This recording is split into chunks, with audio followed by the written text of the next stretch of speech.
We good? How you guys doing? This is a 172 SP right here. Basic yokes.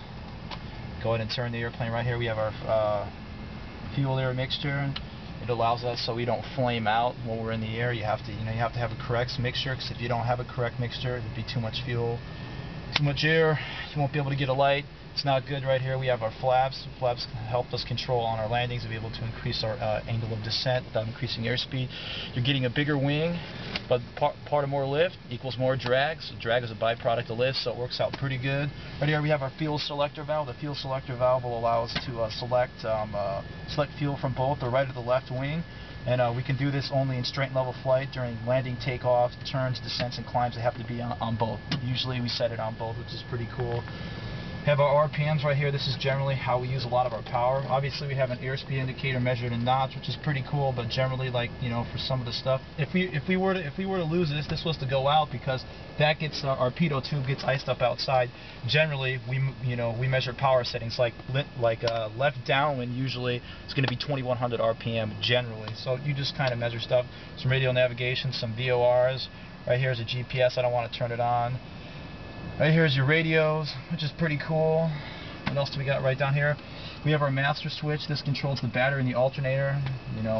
Obviously you know how that, guys. Most people know how that works.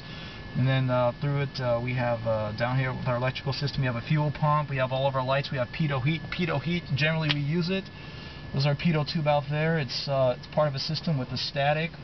We have 2 static ports just for the regular one and for the autopilot as well. And generally, but if the pitot tube, it measures ram air, which gives you an airspeed. So if that gets iced up, that's generally generally then we're screwed and we can't use that. But we do have pitot heat to get rid of the ice out there on the other side, which is pretty cool.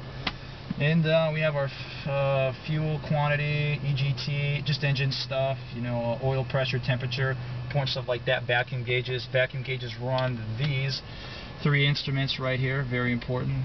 We take air in, you spin it against the gyros, which is really cool. And let me take a look. What else do we have? You have your selector for your radios up here, stuff like that.